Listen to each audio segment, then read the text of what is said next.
सुप्रभात छात्रा, आज मैं आपको संधि पढ़ा रही हूँ। संधि का शाब्दिक अर्थ ही होता है मेल करना या जोड़ना, है ना। तो वो चाहे शब्दों का हो, अक्षरों का हो, चीज़ों का हो, उसका मतलब होता है जोड़ना। दो चीज़ों को हम जब जोड़ देते हैं और उससे एक नई चीज़ या नया शब्द बन जाए तो उसे संधि कहते हैं। तो परिभाषा देखते हैं हम। दो या दो से अधिक वर्णों के मेल से जो परिवर्तन या विकार उत्पन्न होकर एक नया शब्द बनता है उसे संधि कहते हैं। ठीक है, संधि का शाब्दिक अर्थ है जोड़ना। संधि आपके हिंदी संस्कृत में संधि और समास दोनों में रहते हैं बेटा, और ये बहुत इम्पॉर्टेंट होते हैं क्योंकि इनमें विच्छेद भी होता है, विग्रह भी होता है और इन्हें पहचानना अत्यंत आवश्यक है ना। तो हम इसे पहचानेंगे कैसे, क्या करेंगे, तो इसके लिए संधि को बहुत अच्छे से समझना पड़ता है और समास को भी। इसीलिए संधि आपके हिंदी और संस्कृत दोनों में है, तो आप थोड़ा अच्छे से समझिएगा। ठीक है, अब संस्कृत में जब हम इसको पढ़ते हैं तो क्या पढ़ते हैं? संधि अर्थात मेलनम। इसमें भी बताया संधि का मतलब मेल करना। दयो वर्णयो बहुनाम वर्णानाम वा संयोगेन यह रूपांतरः जायते सा संधि। दो या दो से अधिक वर्णों का मेल, है ना, संयोग, जिससे शब्द रूपांतरित हो जाए उसे संधि कहते हैं। ठीक है, अब बेटा देखिए संधि के भेद कितने होते हैं। तो संधि के 3 भेद होते हैं, स्वर संधि, व्यंजन संधि, विसर्ग संधि, है ना। एक मैंने यहाँ आपके लिए ऐसे भी कर दिया है, स्वर संधि, व्यंजन संधि, विसर्ग संधि। बेटा स्वर संधि के कई भेद होते हैं और वो पढ़े जाते हैं, समझे जाते हैं। व्यंजन के भी होते हैं, विसर्ग के भी होते हैं, पर वो उस तरह से नहीं होते हैं, वो नॉर्मल अपन को समझ में आते हैं। क्योंकि स्वर संधि में अलग अलग वर्णों के मेल से नए शब्द जो बनते हैं उसके आधार पर उसके भाग हैं। तो ये वैसे 8 प्रकार के होते हैं, लेकिन अपन 5 प्रकार के ही पढ़ते हैं। तो कौन कौन से होते हैं वो देख लीजिए। दीर्घ स्वर संधि, गुण स्वर संधि, वृद्धि स्वर संधि, यण संधि, अयादि संधि, पूर्व रूप संधि, है ना। फिर होता है पर रूप संधि, और पर रूप संधि के बाद होता है आपका प्राकृतिक भाव संधि। पर रूप संधि और प्राकृतिक भाव संधि। ठीक है, अब बेटा अपन इसमें जो मेन पढ़ते हैं वो पढ़ते हैं दीर्घ स्वर संधि, गुण स्वर संधि, वृद्धि स्वर संधि, यण स्वर संधि, अयादि स्वर संधि और पूर्व रूप। पूर्व रूप आवश्यक नहीं होता क्योंकि ये 8th तक के कोर्स में नहीं रहते हैं, बहुत कम मात्रा में रहते हैं, रहते भी हैं। तो अयादि संधि तक आपको मोस्टली पढ़ना पड़ता है। जब आप बड़ी कक्षाओं में जाएंगे तो ये पूरी 8 संधियाँ आप पढ़ेंगे। ठीक है ना। अब बेटा सबसे बड़ी बात है कि ये संधियाँ जो हमने अभी आपको बताई हैं, इन्हें पहचाना कैसे जाए और लिखा कैसे जाए। ठीक है, इसमें एक बात और है बेटा कि यदि आपको संधि पहचान में नहीं आ रही है कि दीर्घ है, गुण है, यण है, तो उसमें आप सिर्फ स्वर संधि लिख दें तो आपका वो गलत नहीं माना जाएगा। किंतु यदि आप दीर्घ को गुण, गुण को यण या यण को गुण लिख दें तो वो गलत हो जाता है। ठीक है, अब हम परिभाषाएं देखेंगे और उनके साथ कैसे अपन लिखते हैं वो। परिभाषा पहले स्वर संधि की आप देखिए। जिस संधि में दोनों वर्ण स्वर हों वहाँ स्वर संधि होती है। बेटा पूर्व में मैंने वीडियो में आपको स्वर और व्यंजन बताए थे, तो आपको विदित ही है कि स्वर और व्यंजन क्या होते हैं, है ना। तो बता रहा है कि जिस संधि में 2 वर्ण स्वर हों, दोनों वर्ण स्वर हों, है ना, दोनों वर्ण स्वर हैं तो वहाँ स्वर संधि होगी। ठीक है, व्यंजन संधि, जिस संधि में पहला वर्ण स्वर, ठीक है, या व्यंजन हो वहाँ पर व्यंजन संधि होती है। बेटा पहला वर्ण स्वर का मतलब होता है कि उसका पहला अक्षर स्वर से प्रारंभ हो या व्यंजन से प्रारंभ हो, है ना। उस समय व्यंजन संधि होती है। लेकिन उसका जब हम विच्छेद करते हैं व्यंजन का, तो उसमें क्या होता है कि जैसे हमने स्वर संधि आई है ना, तो स्वर संधि में यदि हमने विच्छेद किया तो जब वर्ण अलग अलग होते हैं तो उसका आखिरी वर्ण क्या है विच्छेद का और पहला वर्ण क्या है, उससे हमको व्यंजन संधि का पता चलता है। जब मैं आपको व्यंजन संधि पढ़ाऊंगी, उसका वीडियो भेजूंगी, तो इसको मैं अच्छे से एक्सप्लेन करूंगी, क्योंकि आज हम सिर्फ स्वर संधि और उसके भेद पढ़ रहे हैं, क्योंकि बेटा वो थोड़ा बड़ा है और उसे समझना में थोड़ा टाइम लगेगा। फिर आता है विसर्ग संधि। जिस संधि में पहला वर्ण विसर्ग हो एवं दूसरा वर्ण स्वर या व्यंजन हो और संधि होने पर स्वर या व्यंजन विसर्ग में परिवर्तित हो जाएं, वहाँ विसर्ग संधि होती है। जैसे विसर्ग का एक चिन्ह ये होता है, इसको अनुस्वार भी बोलते हैं। इस प्रकार चिन्ह जब लगा दिया जाता है बीच में कभी, तो वो विसर्ग हो जाता है। किंतु यह सभी विसर्ग शब्दों में नहीं लगता है ना, ये सभी विसर्ग शब्दों में नहीं लगता। इसको लगाने के लिए भी स्वर और व्यंजनों का मेल देखना पड़ता है। जब हम अपन विसर्ग संधि पढ़ेंगे तो इसको विस्तृत रूप से बताया जाएगा। ठीक है, आज सिर्फ हम पढ़ रहे हैं स्वर संधि। ठीक है, स्वर संधि उसके भेद पढ़ रहे हैं। तो सबसे पहले हम देख रहे हैं दीर्घ स्वर संधि, जहाँ दो समान स्वर ह्रस्व एवं दीर्घ, बेटा मैंने पहले बताया था ह्रस्व मतलब छोटा और दीर्घ मतलब बड़ा, मतलब ये मतलब धीमा और तेज है ना, एक साथ मिलते हैं, वहाँ दीर्घ स्वर संधि होती है। अर्थात बेटा ह्रस्व व दीर्घ का मतलब जैसे देखिए आ, ई, उ, री, ये सब क्या है, छोटा, छोटी ई, छोटा उ, री। ठीक है, इनके समान ह्रस्व या दीर्घ, इन्हीं की तरह ह्रस्व या दीर्घ मिल जाते हैं, तो उस समय क्या हो जाता है बेटा, दीर्घ स्वर संधि। अब वो कैसे मिल जाते हैं वो मैं आपको अभी बता देती हूँ। जैसे सपोज करिए कि छोटा आ प्लस बड़ा आ मिल गया तो भी दीर्घ होगा, बड़ा आ हो जाएगा। दो छोटे आ मिल जाएंगे तो बड़ा आ बना देंगे। दो छोटी ई मिल के एक बड़ी ई बना देते हैं। दो छोटा ऊ मिल के एक बड़ा ऊ बना देते हैं। दो छोटी री मिल के बड़ी री बन जाती है। इसके विपरीत यदि बड़ा आ है और छोटा आ है तो भी बड़ा आ होगा, छोटी ई है और बड़ी ई है तो बड़ी ई होगी। तो मतलब इसमें दीर्घ का मतलब क्या होता है, बड़ा। सीधे आप ये जान लीजिए, सबसे सरल तरीका है, दीर्घ मतलब बड़ा, ऊंचा, है ना। तो जब कोई चीज़ छोटे से बड़े में परिवर्तित हो तो वहाँ दीर्घ स्वर संधि होती है। जैसे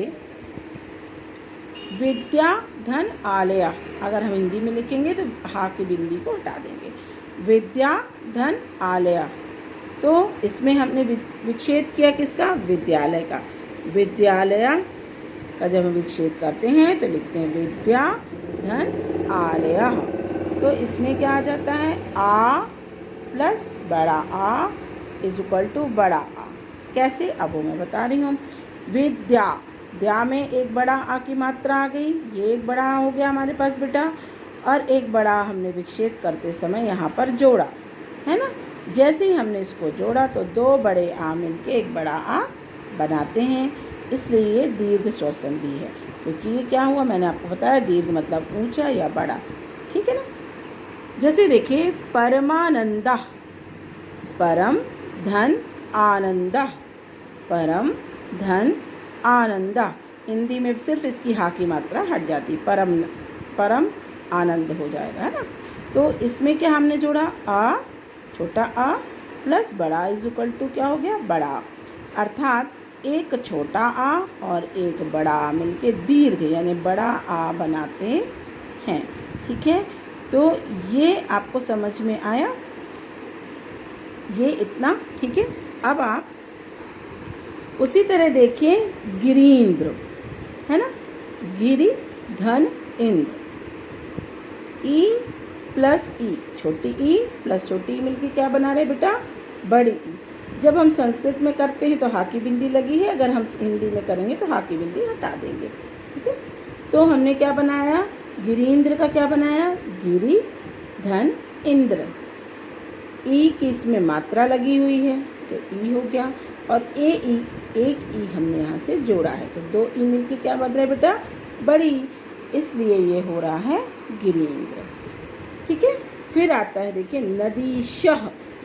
नदीशः अगर हम इसको हिंदी में करें तो नदीश। ठीक है, तो नदी धन ईशा, हिंदी में हा की मात्रा हट जाएगी, मैंने आपको बता दिया, नदी धन ईश। ठीक है, तो इसमें क्या हो रहा है बेटा, दो बड़ी ई हमको मिली, बड़ी की मात्रा यहाँ हमने लगा रखी है और एक बड़ी ई हमने यहाँ लिखी है, इन दोनों बड़ी को मिला के हमने एक बड़ी ई बना ली है ना, तो दीर्घ हो गया, तो इसलिए ये दीर्घ स्वर संधि हो गया।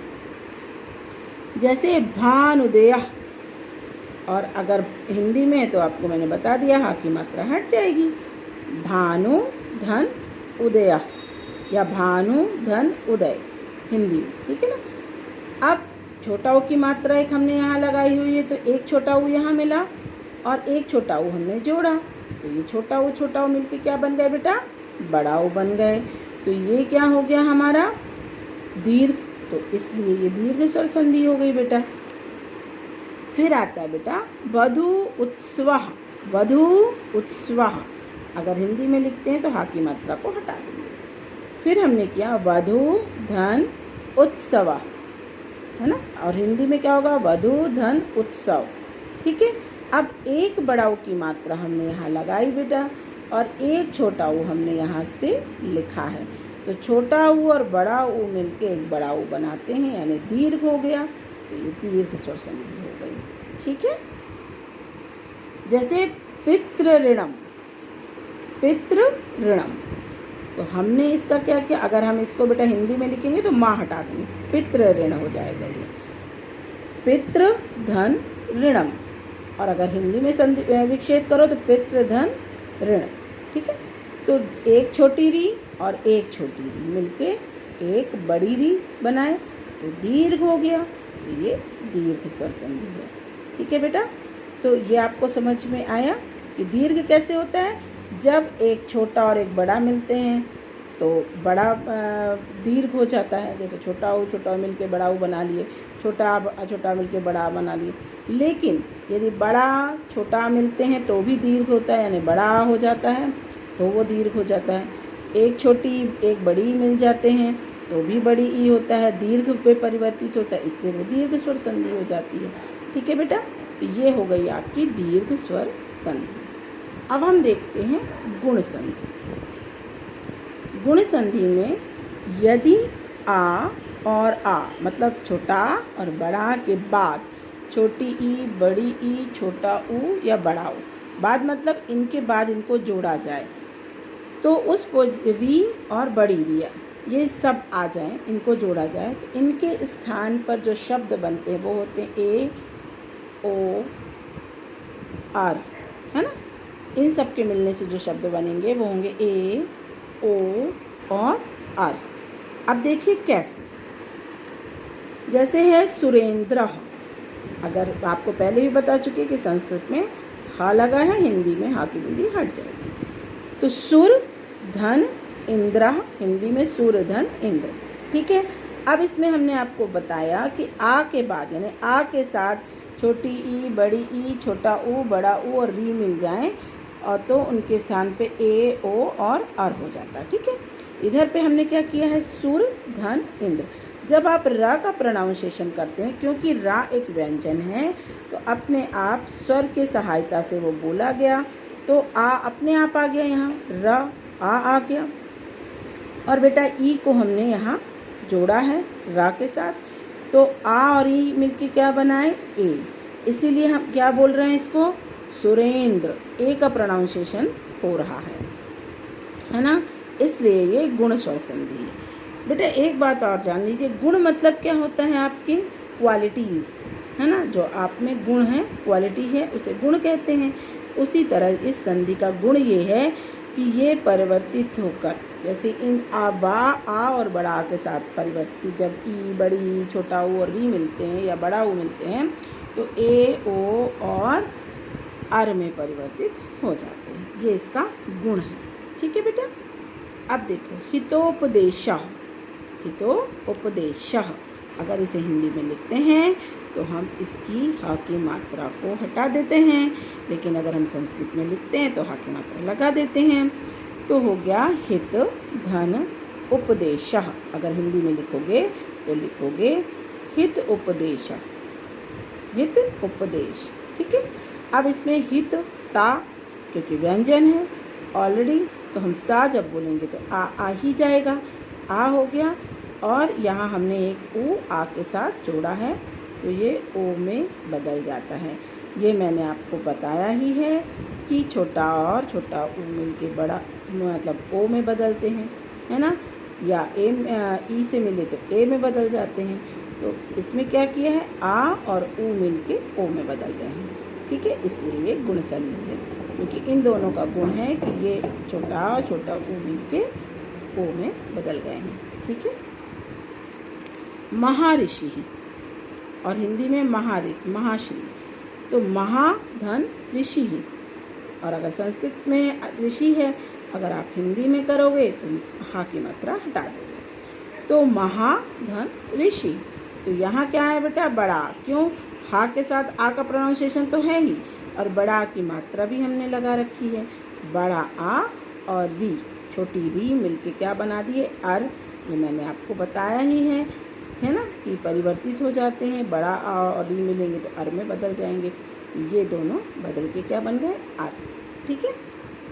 देवश्री, देव धन ऋषि, है ना, उसी तरह छोटा आ और री मिले, बड़ी री मिले, क्यों, क्योंकि हम बता दे रहे हैं, अपन क्या लिख रहे हैं, देव ऋषि। रा की मात्रा भी लग रही है और प्रोनाउंसिएशन में भी री आ रहा है, इसलिए हम यहाँ बड़ी री का प्रयोग कर रहे हैं। तो छोटा आ और बड़ी री मिलके बना रहे हैं आर। ठीक है। तो बेटा ये है आपका गुण है, क्योंकि आ और बड़ी री मिलके अर बना रहे हैं, है ना। उसी तरह बड़ा आ और छोटी री मिलके अर बना देते हैं। तो मतलब कहने का ये, इस पूरे उसमें आपने देखा कि यदि छोटा और बड़ा आ के साथ छोटी ई, छोटा ऊ या बड़ा ऊ या री मिल जाएं तो वो सब किस में परिवर्तन होते हैं, ए, ओ और अर में परिवर्तित हो जाते हैं। ये है आपका गुण स्वर संधि। क्यों है, क्योंकि मैंने बताया कि गुण स्वर संधि का मतलब ही होता है कि इन दोनों का परिवर्तन होके इस ए में बदलना इसका गुण हो गया, है ना। दो शब्दों के मेल से एक परिवर्तन हुआ तो वो उसको हम क्या बोलते हैं, ये उसका गुण है ना, क्वालिटी है कि दो शब्द मिलके एक नया शब्द बना दिए। ठीक है। तो ये आपका गुण स्वर संधि है। ठीक है बेटा।